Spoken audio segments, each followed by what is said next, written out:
When I arrived at the school, pupils were leaving the classroom when they wanted, they were running corridors, they were swearing at adults, and adults had almost given in to that, they'd almost begun to accept that. We needed something to change. We needed to get control back of these children.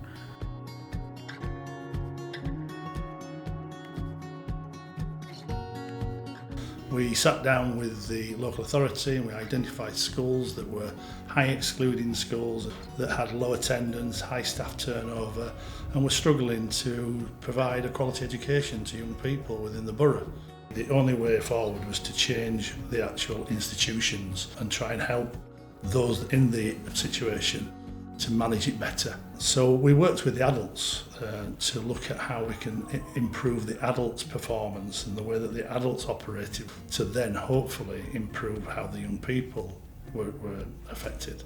So it was really helpful to have additional national partners that we could call upon to bring about that change.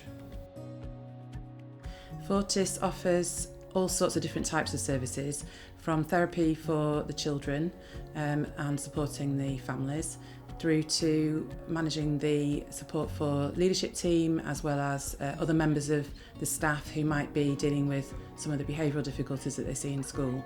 So we put in all sorts of different types of support depending on what's needed.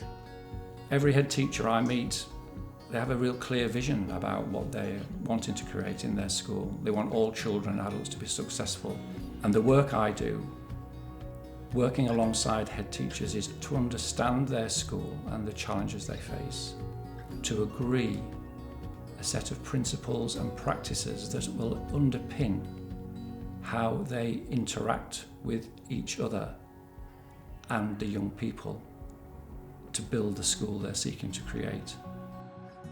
So when Reach came in and started working with staff all across school, and they tried these different ways of approaching children, we started seeing a change. It's just managing yourself to manage the children. It's keeping everything on that low level, that calmness, and the children, just building that relationship with them where they're happy to see you, greeting them every morning, it's lovely to see you. We might be the first people who said that to them this morning.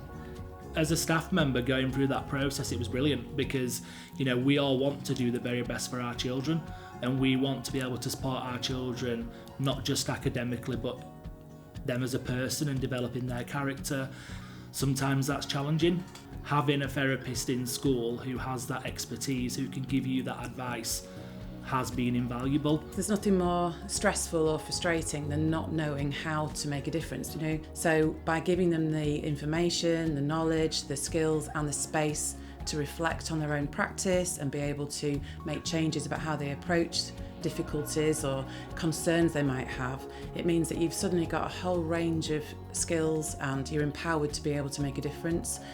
Putting trauma-informed practice in school makes such a huge difference. We see children who have transitioned to want to be here, and that investment of time, of budget, and also that emotional tie to trauma-informed practice is impacting on learning.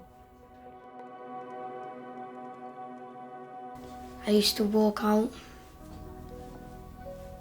and shout. It's a safe environment, and there's good teachers, and we do forest school together.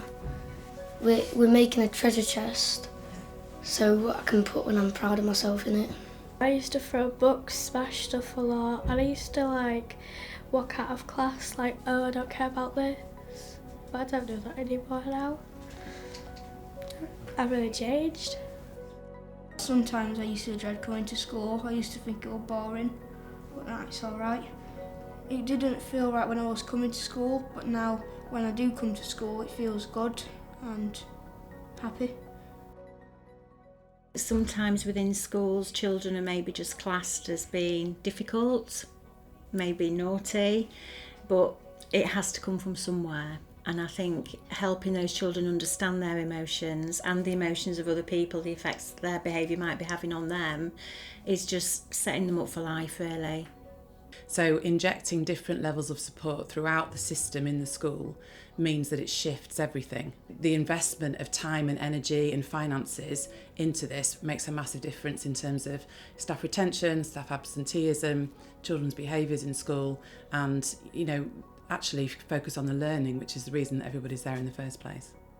In the first term that we were part of the REACH project, we had 75 days lost to exclusion. What we've seen is a massive reduction in those exclusions, at the point where this year we only have 2 pupils in year 6 who are our vulnerable pupils who have had exclusions this year, accounting to 8 days, which is a massive reduction. Because of our involvement with the REACH programme, we are not just shifting the problem, we're not just sending the children on to another school to be another school's problem. We're giving children the tools and we're getting to the root of the problems. Reducing exclusions isn't about quick fixes. It's about a way of engaging children in understanding what they need to learn to become more social. The work that we've done with the children most at risk of exclusion has drastically transformed their lives and their life chances. Being excluded just takes them down a path that actually it's hard to come off, and actually investing in them and believing in them and saying we're not going to give up on you, we hope has taken them down a totally different path which will hopefully change their lives forever. I'm really proud. I can't believe the changes in the school. It's been a real transformation. These schools were identified because they're in such a dire situation, and to come to where we are today is just an incredible picture, and it gives you that real sense of building a future in a community that historically has just never had one. We've got a responsibility to look beyond the academic and to look at the whole child. So actually, you should be investing in what's important, and creating children who are able to lead long, happy, successful lives is our most important job.